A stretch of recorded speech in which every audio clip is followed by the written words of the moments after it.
all throughout this course we'll be differentiating again and again and again. It will quite often be the first step to every single problem that we do is find the derivative of some function. So as you saw in the last section, 3.4, we introduced the derivative, how to find it, the so-called limit definition for derivatives. And as you saw, it's kind of tedious. It's a lot of work to take derivatives.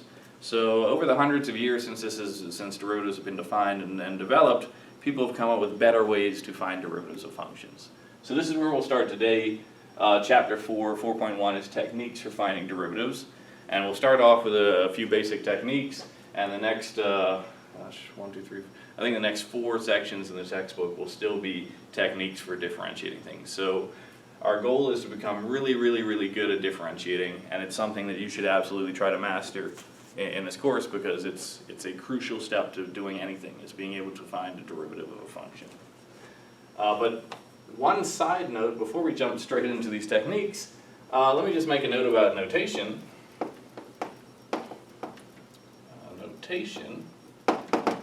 We used one bit of notation for derivatives last time, right? It was f prime of x. Right, there was the derivative of f. This is often called the Newtonian notation.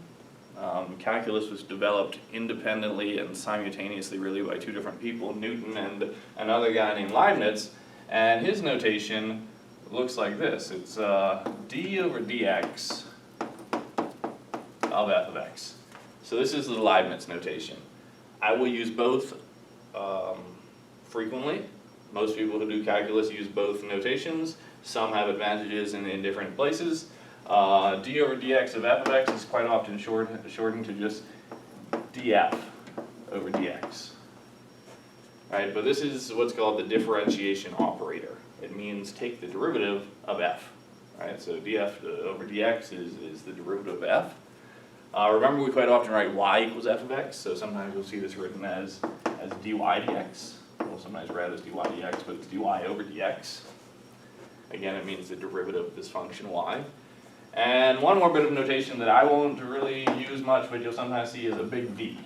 Again, capital D for take the derivative of what comes after. Sometimes you put a subscript here, sub x, to indicate that's the variable, and f of x after, or even the f in brackets. So that's the derivative of f. Alright, so all sorts of different notations. This is just using x as the variable. If your variable is something else like t, it would be f prime of t. It would be d over dx of f of t, and so on. Here, my subscript would be a t. But lots of different notations for differentiation. Alright, so let's let c and n be real numbers.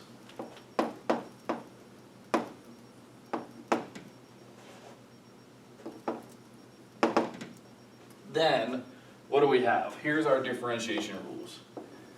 Again, I'm going to go with the Leibniz notation here because it reads a little bit nicer. D over dx of c. So this is, what is the derivative of c? Where c is just some real number, some constant. Well, think about this. What's the graph of c? Here's c, right? There's c, so y equals c. There's the graph. What is the derivative of a function? The derivative tells me the slope of the function at any value x. What's the slope of this function? It's 0, right? It's a horizontal line, doesn't have any slope. So the derivative of a constant is always 0. Worth committing to memory, you'll differentiate constants all the time. Derivative of a constant is 0. 2. Derivative of x. This will be a special case of rule number 3, but the derivative of x, again, if you graphed it,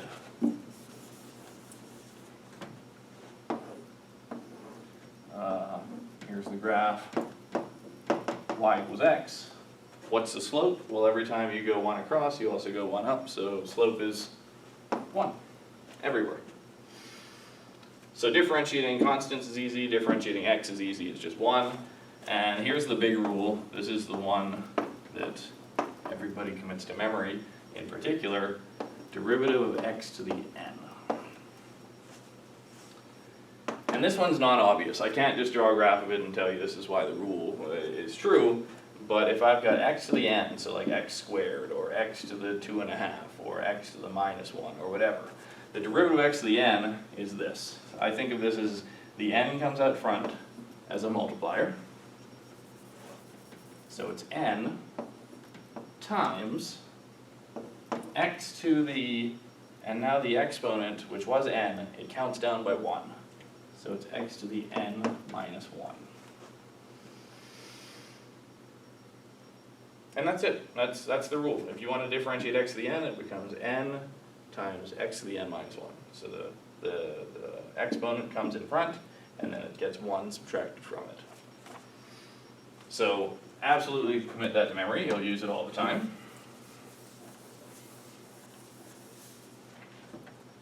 Rule number 4. Now we'll just talk in general terms, right? This is derivatives of very specific functions. Now we'll just do some general theory with derivatives of functions. If I differentiate a constant times a function, well, you can pull the constant outside. So the derivative of a constant times a function is just the constant times the derivative of that function. Okay, that's really nice. It means if I've got a constant times something, I can just sort of pull the constant outside and then differentiate just the function. 5. The derivative of a sum of functions. So I've got two functions here. Maybe it's like x cubed plus x squared, and I want to differentiate it. None of these rules tell me how to do that, but this rule is going to say if I've got the derivative of a sum of functions, I can break that up as a sum of derivatives. So I can differentiate f of x, and then add that to the derivative of g of x. And similarly, if you just combine the last two rules together, you'll get this one, but similarly with the differences, if I'm taking the derivative of a difference of functions, f of x minus g of x, that is the difference of derivatives. So derivative of f minus the derivative of g. And for now, that should suffice. So we will keep going through rules over the next several sections, but for now, this is what we're going with. So by far, the most important one is this guy. You'll notice rule number 2 is just a special case. This is where n is 1. Right? If n is 1, what's your derivative going to be? Well, the 1 comes out front, and the power counts down to x to the 0. So that's why you just get 1. But this is by far the most important, and then we'll use these other properties, 4, 5, and 6, to build up more complicated versions of expressions like x to the n, right? We can build polynomials and stuff.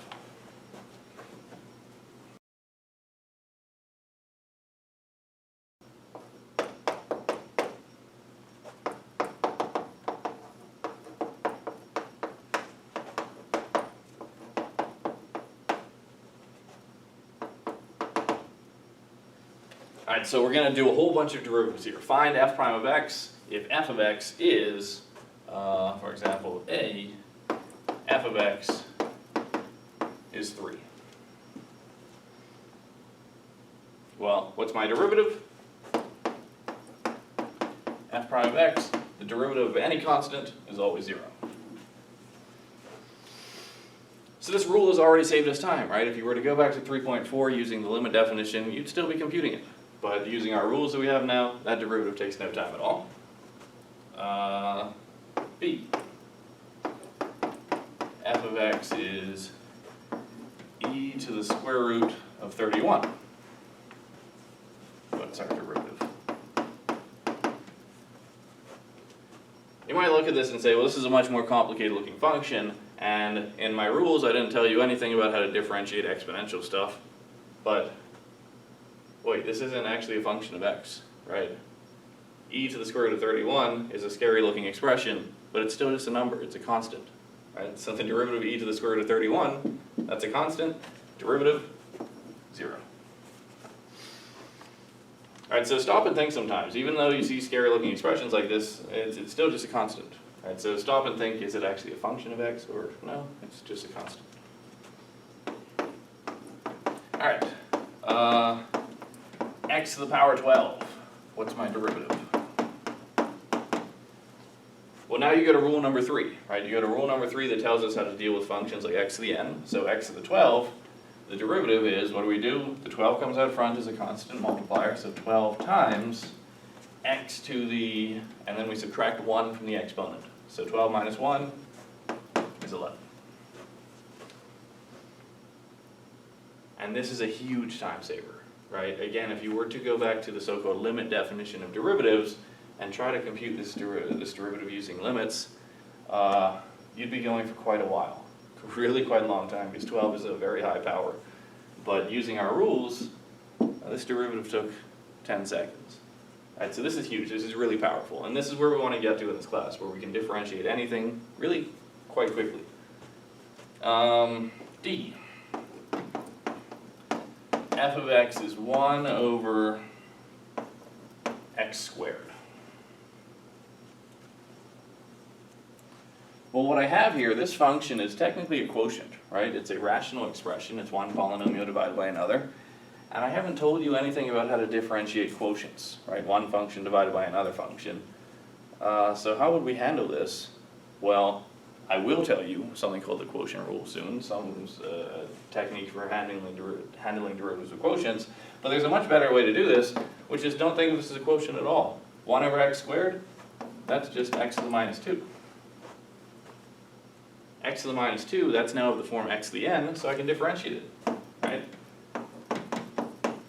How do we differentiate x to the n? The exponent comes out front as a multiplier, minus 2, and then we subtract 1 from the exponent.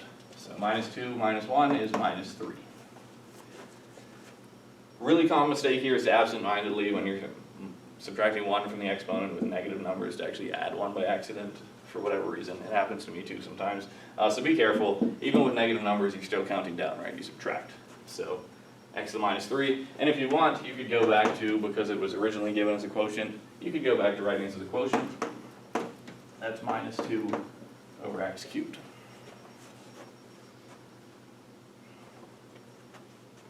D, E. I might really be beating this to death now, but x to the 3 halves, right? And I'm just really trying to build up all the examples here. This was a whole number, this was a negative whole number, or a negative integer. This is a fraction. But our rule still works just as well for fractions, right? Exponent comes outside as a multiplier, 3 halves, and then you subtract 1 from the exponent. 3 halves minus 1 is 1 half. So there's our derivative. I think we're on half. I'm not sure though, sort of lost count. So here's where we're going with this. Now we can differentiate really any polynomial very, very quickly. So here's actually let me just build this up one more step. So here's 5x cubed. Before we go to a more tricky polynomial, here's a simpler one. What's my derivative? Well, this is slightly more complicated because now I have a constant times a function, right? This is how you should think of this. Granted, it is just, as itself, it's one function of x, but I can also think of this as a constant times a function of x, right? And rule number 4 said that if I want to differentiate a constant times a function, it's just going to be that constant, 5, times the derivative, and I'll write this in 2 steps, of whatever it multiplies. So times the derivative of this function of just x cubed. Right, so this is 5 times derivative of x cubed, that's no problem, we know how to handle this now, right? 3 in the front, so 3 comes down, 3 times x, 3 minus 1 is 2, 3x squared. So altogether, that is 15x squared. I will never again really write this step right here. I probably wouldn't even write this step. It would just immediately become 5 times 3 out front times x squared. C, D, E, F, G. So now we build up a more complicated polynomial. Let's go like 6x to the 4th plus 7x squared minus 12x plus 1.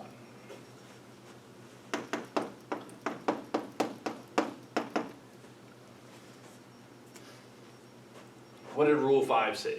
Rule 5 said if I have got a sum of a whole bunch of functions, I can differentiate them all individually and then add them together. Right? So that's what we're going to do here. I'm just going to take the derivative of 6x to the fourth, add that to the derivative of 7x to the 12, or 7x to the 2 rather, subtract from it the derivative of 12x, and so on.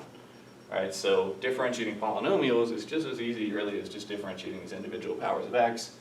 You just have to keep track of the constants out front. So the derivative of 6x to the fourth, that's going to be 6 times the derivative of x to the fourth. So 6 times 4x cubed. Right, now I've got plus 7 times the derivative of x squared, so 2 times x to the 1 minus 12 times, what's the derivative of x? Well, you could go to rule number 2 where the derivative of x is always just 1, or you could think of that as x to the 1, so the 1 comes out front, times x to the 0. X to the 0 is just 1. 1. So that's 12 times 1, and then plus the derivative of 1, derivative of any constant, is 0. So what do we have? We've got 24x cubed plus 14x minus 12. So again, I know that you don't really know why we care about derivatives yet, where we're going to go with derivatives. I promise you they're very powerful. We'll do a lot with them. But hopefully you can appreciate at least that differentiating something like this in the last section using limit laws, or the limit definition, takes a long time. But these rules, these few rules I just gave you, make differentiating any polynomial at all very easy, very quick and easy.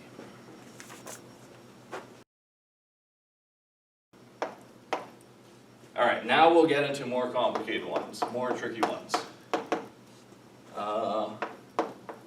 X cubed plus 4x squared.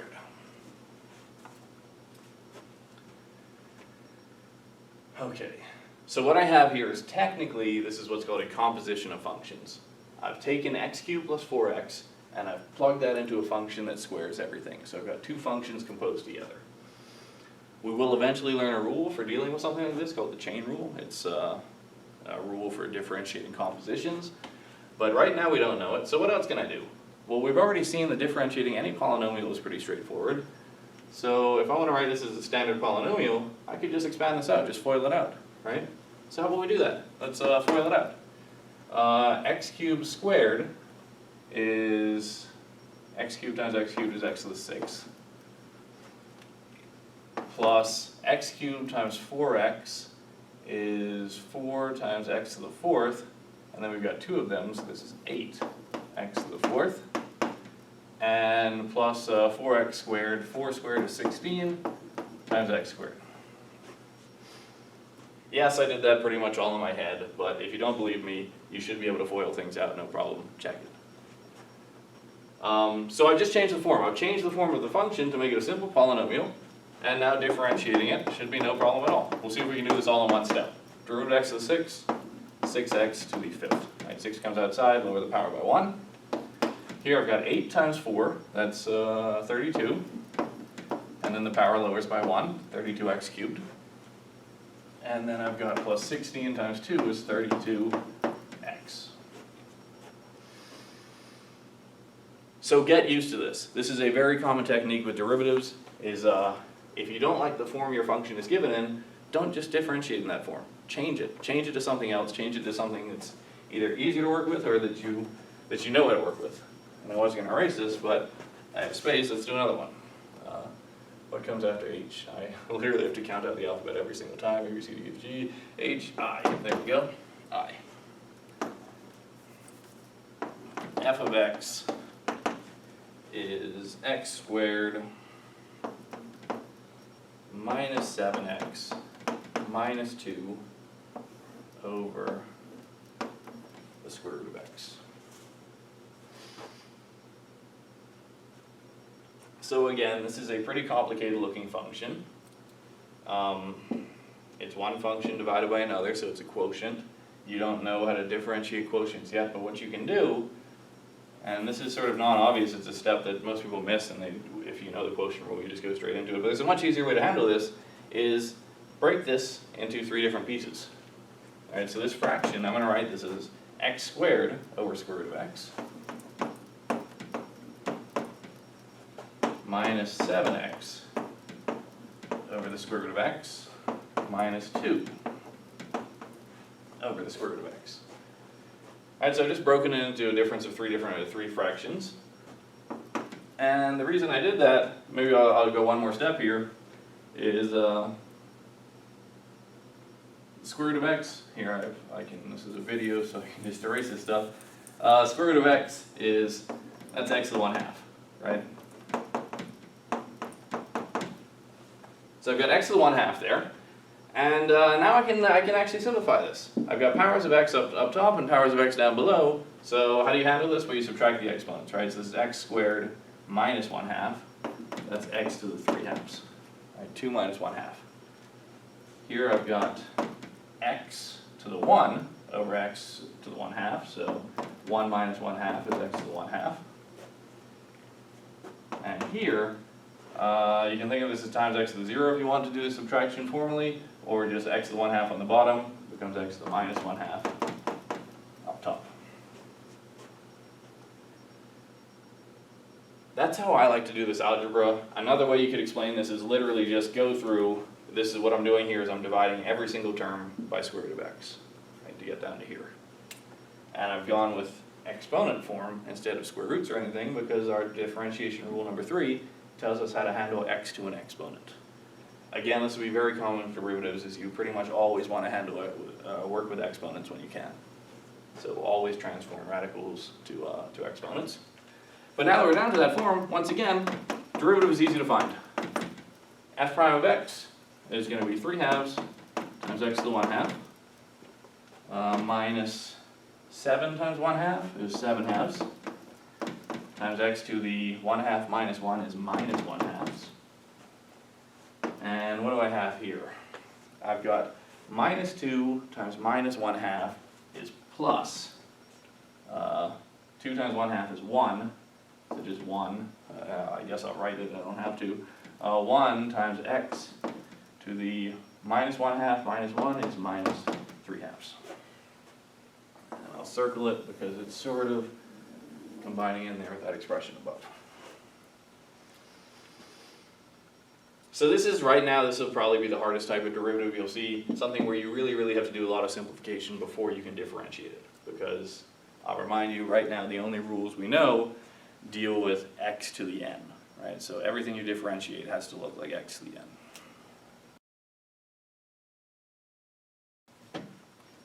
Alright, this will be our last sort of pure differentiation type example. It's find the equation, I really shouldn't say the because it's not unique, it's an equation of the line tangent to the graph of f of x equals x to the 4th minus x cubed at the point 1, 0.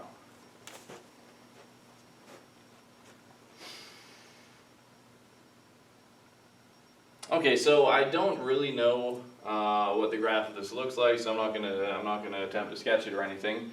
But this is a standard question: find an equation of a line. Right? It's find an equation of a line.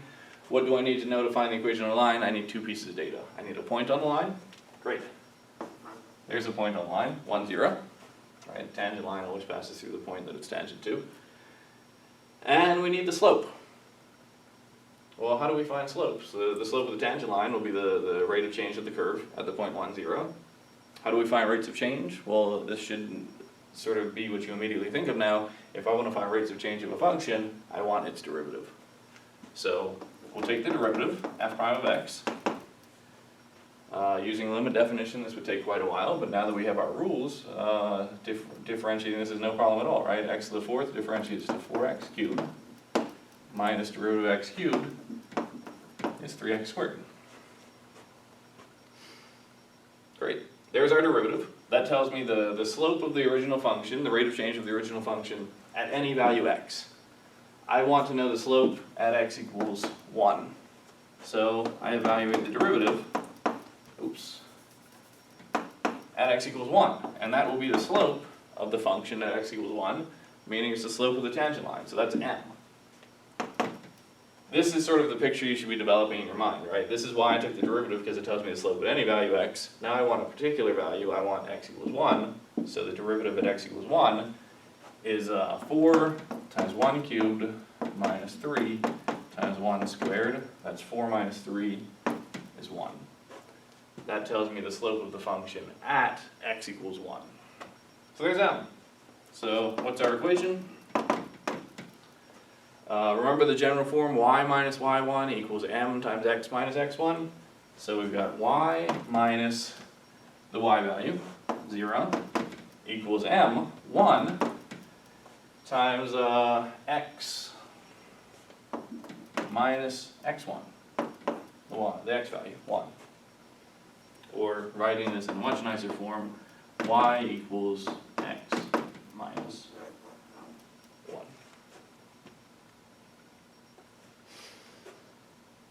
Alright, so last but not least, we've been building up all this stuff. We've really just done math at this point though, right? We've done algebra, some basic review of algebraic properties of mathematical functions. And we've gone through the calculus mathematical sort of background that you need to develop derivatives. Now let's do some business applications. Let's talk about a few applications to business here.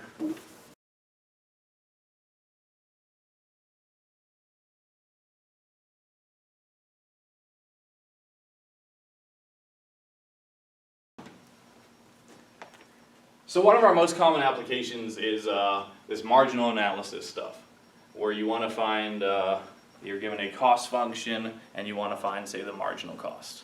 Well, you might be used to thinking of marginal cost in terms of having discrete functions for cost, where you can increase by sort of 1 unit, right? You can only increase by discrete amounts, 1 unit at a time, and then the marginal cost would be the change in cost per each unit change. But we're working with continuous functions, right? So we've got this continuous cost function, c of x. You plug in x, your quantity, and it outputs the cost.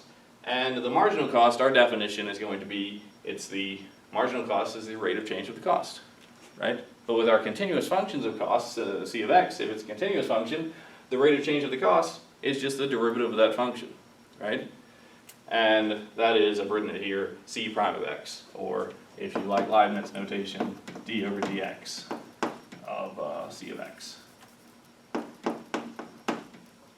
So that's really all you need to know. Marginal cost in this class will be the derivative of the cost function. Similarly, we'll often have revenue functions, so marginal revenue is the derivative of the revenue function, the rate of change of revenue. Profit functions, so marginal profit is the rate of change of profit, the derivative of the profit function. And with that, we'll do a couple of examples.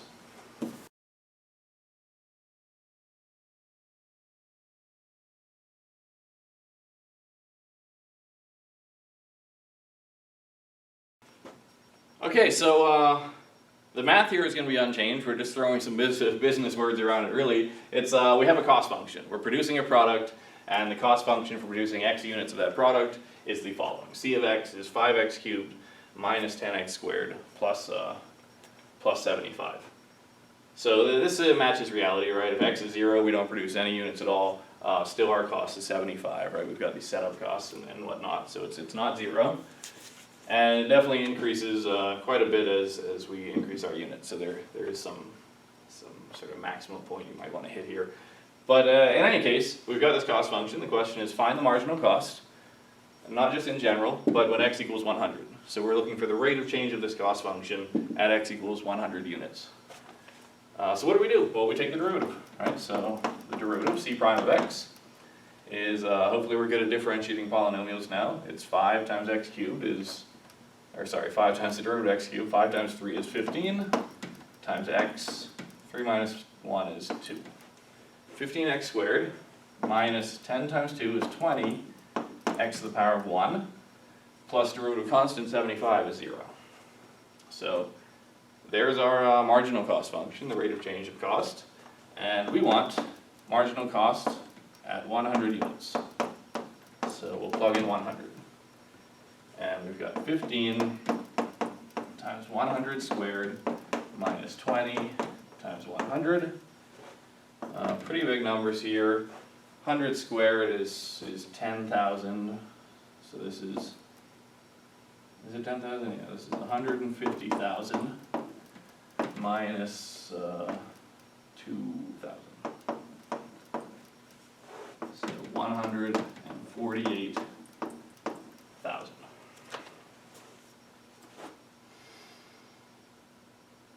Alright, that means sort of when you're producing 100 units, your rate of change for producing another unit, the increase in cost for producing even more units, is very, very, very expensive per unit. We'll do one more example.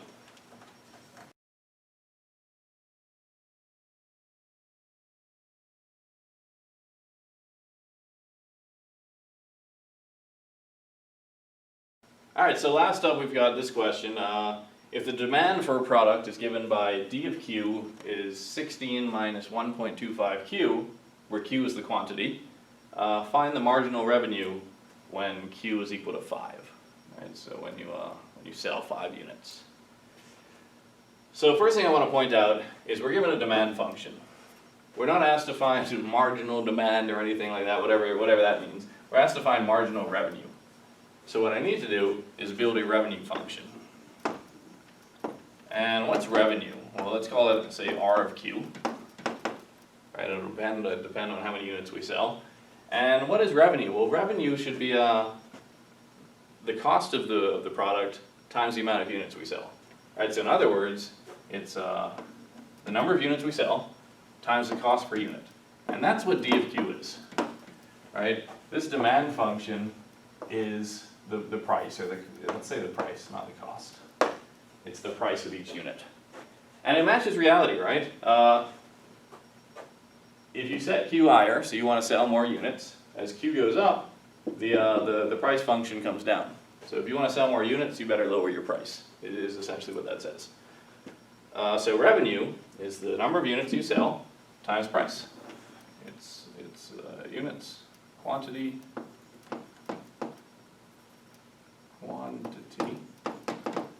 times price. So for us, if we take q times d of q, that's 16q minus 1.25 q squared. And so that's the big catch with this problem, is realizing to build this revenue function, I can't just take this function d of q, I've got to multiply the whole thing by a quantity. So we built this new function revenue. We want the marginal revenue, now no problem. Marginal revenue is the derivative. So that's going to be 16 minus 2 times 1.25 is 2.5 times q to the power of 1. We want marginal revenue at 5 units. So r prime at 5 is 16 minus, we'll just do this all in one go, 2.5 times 5 is 12.5. So that is 3.5, 3.5. Alright, so there's our marginal revenue at q equals 5. I will say one thing, this function here is strange to me. D of q, you input the quantity and it outputs the price. This is a little bit strange. Quite often you'll see what's called the inverse of this function, where you input the price and it outputs the quantity, which seems much more natural to me, right? You specify how much you want to charge per unit, and it tells you how many units you're going to sell. Right, so quite often you'll see this rearranged. The inverse is you plug in price and you get out q.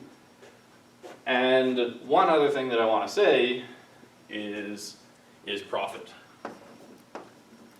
We've done an example of marginal cost, we've done an example of marginal revenue. I won't do marginal profit, but if you do want to build a profit function, if the question is find the marginal profit, well, you might have to build a profit function. What is profit? Profit is revenue, right? The amount of money you take in minus your costs. So if you have to build a profit function, build your revenue and subtract from that your cost function. All right, we'll stop here, thanks.